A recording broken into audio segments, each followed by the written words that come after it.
పవిత్ర ఆత్మనామమున ఆమేన్. ప్రభు నామంలో మీ అందరికీ వందనాలు తెలియజేస్తున్నాను. ఈనాటి మన ధ్యానాంశము సువిశేష పఠనము మార్కు సువార్త 8వ అధ్యాయము పరిశుద్ధ వచనములు 22 నుంచి 26 వరకు. మనకి ఇక్కడ సువార్త పట్టణంలో మనం చూసినట్లయితే దృష్టి దానమును గురించి తెలియపరచబడింది. మరి దేవుడి పరిచర్యలో ఎన్నో స్వస్థతలు చేశారు. అందులో ఈ దృష్టి దానము, కంటి చూపు స్వస్థత. మరి యేసు ప్రభు పరిచర్యలో రకరకాలుగా ఎంతోమందిని గుడ్డివారిని స్వస్థపరిచారు. మరి లూకా సువార్త 18వ అధ్యాయము 35వ వచనములో మరియు మార్కు సువార్త 10వ అధ్యాయము 46వ వచనంలో మనం చూసినట్లయితే ఆయన ఒక్క మాటతో కంటి చూపుని దయచేశాడు. కంటి చూపు అనేది చాలా విలువైనది మన శరీరంలో. మనము కంటి చూపు లేకపోతే చీకట్లో జీవిస్తున్నట్టుగానే ఉంటుంది. మన శరీరానికి ముఖ్యమైనటువంటి అవయవము కన్ను.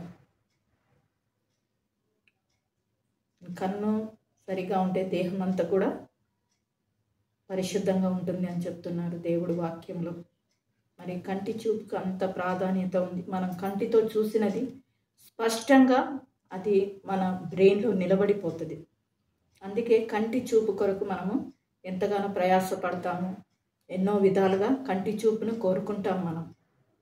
అదేవిధంగా గుడ్డివారు మరి యేసు ప్రభు స్వస్థత కొరకు ఎంతోమంది కంటి చూపు స్వస్థత కొరకు ఆయన వద్దకు వెళ్ళారు. మరి అందులో ఆయన ఒక మాట ద్వారా స్వస్థపరిచారు. మరి మత్తయి సువార్త 20వ అధ్యాయము 34వ వచనంలో అయితే మనం చూసినట్లయితే అక్కడ కంటిని తాకి స్వస్థత పరిచాడు. మరి ఇంకో చోట మనం చూసినట్లయితే యోహాను సువార్త 9వ అధ్యాయము 6-7 వచనాలు చూసినట్లయితే ఆయన ఉమ్ము మట్టిని కంటికి పూసి సిలోయము కోనేటి యొద్దకు వెళ్ళి కడుక్కోమన్నప్పుడు అక్కడ కంటి చూపు వచ్చింది. మరి ఈ మార్కు సువార్తలో మరి విచిత్రంగా ఉంది. అన్ని కంటి చూపులు ఒక రకంగా దేవుడు దయచేశాడు. మరి మార్కు సువార్తలోకి వచ్చేసరికి ఇక్కడ ప్రభువు ఆ గుడ్డివాణ్ణి అద్భుతమైన రీతిలో విచిత్రంగా ఆయన కార్యం చేశాడు. ఇక్కడ 2 సార్లు ఆయన్ను ముట్టాడు. మరి మొదటిసారి ఆయనను ముట్టినప్పుడు, ఆయనను తాకినప్పుడు, ఆయన కంటిని తాకినప్పుడు దేవుడు అడుగుతాడు, ఇంకా నీకు కనిపిస్తూ ఉందా అనేసని.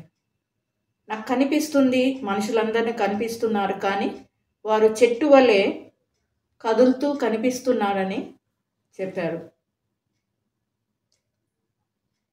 మనం ఆత్మీయంగా మనం చూసినట్లయితే ఈనాడు ఆత్మీయ పరంగా మనం మానవులంతా ఈ లోకంలో గుడ్డివారిగా చూస్తున్నారు, గుడ్డివారిగా జీవిస్తూ ఉన్నారు.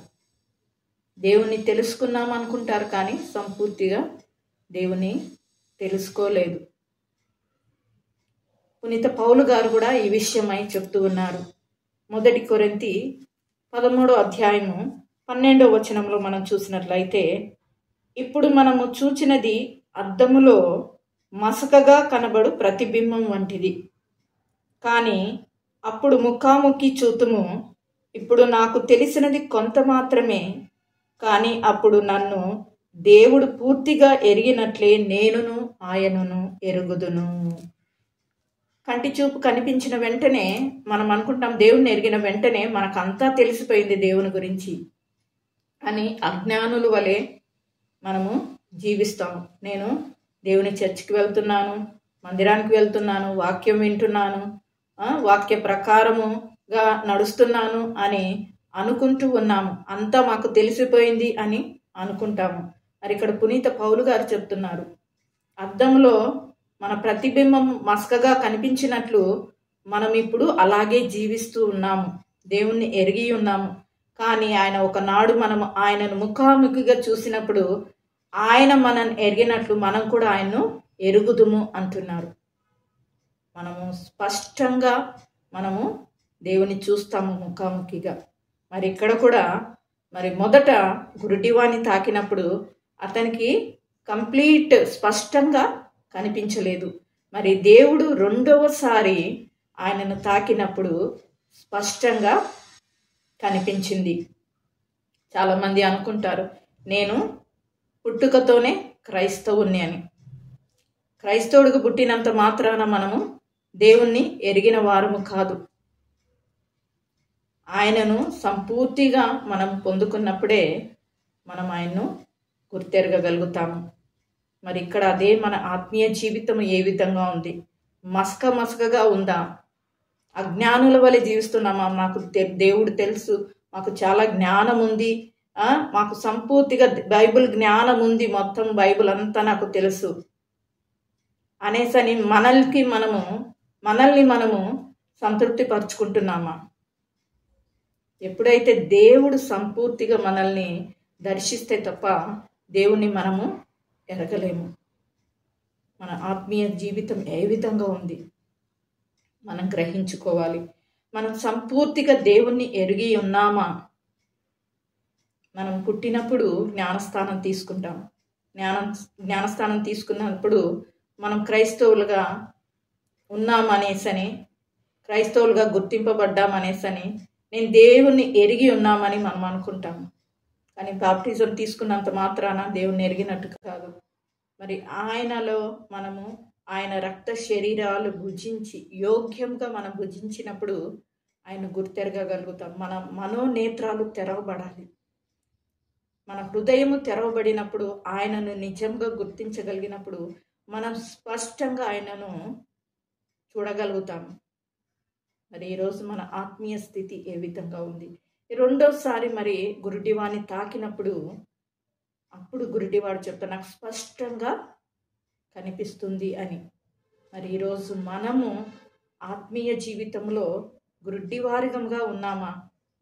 మసగగా మరి మన చూపు ఉందా? మన ఆత్మీయ జీవితం ఉందా?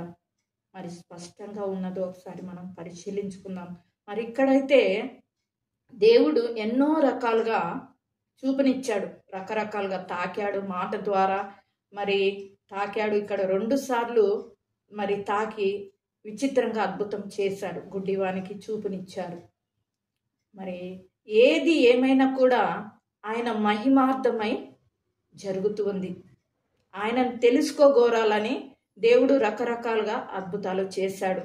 ఈరోజు మన జీవితంలో కూడా దేవుణ్ణి ఎరగటానికి ఎన్నో రకాలుగా అద్భుతాలు చేస్తూ వస్తూ ఉన్నారు. మరి మనం ఈ అద్భుతాలు ఎందుకు జరిగిస్తున్నాడు మన జీవితంలో, మన ఆత్మీయ జీవితంలో అంటే ఆయనకు మనము కావాలి, మనకు ఆయన కావాలి. మనం ఆయన్ని ఎరగాలి, ఆయన మనల్ని కూడా ఎరిగినవాడు.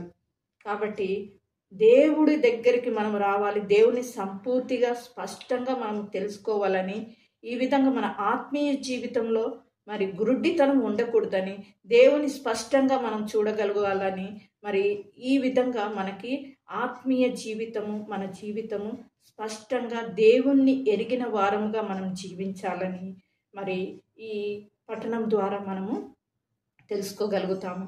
మనము ఒకసారి పరిశీలించుకుందాము. మన ఆత్మీయ జీవితం మసకగా ఉందా, లేక స్పష్టంగా దేవుణ్ణి మనము చూడగలుగుతూ ఉన్నామా? మరి ఒకవేళ అలా లేకపోతే మనము దేవుని సన్నిధిలో ప్రార్థిద్దాము. స్పష్టంగా దేవుణ్ణి మనం ఎరిగేవారిగా మనం జీవించటానికి మరి చెప్పినటువంటి ప్రతి వాక్యమును మనము మరి దైవ సేవకులు ఎన్నో మరి చెప్తూ ఉన్నారు. వాటిని మనము స్వీకరించుకొని మన హృదయంలో నాటబడి మరి అలాంటి స్పష్టమైన జీవితము మరి దేవుడు మన దగ్గరికి వచ్చినప్పుడు ఆయన ముఖాముఖిగా చూడగోరగలిగితే అది ఎంతో ధన్యత. మరి ఈరోజు మనము ఆయన్ని ఎరిగే విధంగా మనం జీవించటానికి మరి మన చూపు మరి స్పష్టంగా ఉండే విధంగా మనము ప్రార్థన చేసుకుందాం. ఈ వాక్యము ద్వారా మరి దేవుడు స్పష్టతగా మరి మొట్టమొదటిసారి మరి స్పష్టంగా లేదు, కానీ రెండవసారి స్పష్టంగా కనిపించింది.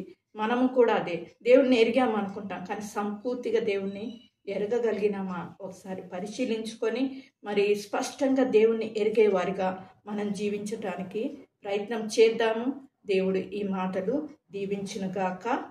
ఆమెన్. పిత, పుత్ర, పవిత్రాత్మ నామమున ఆమెన్.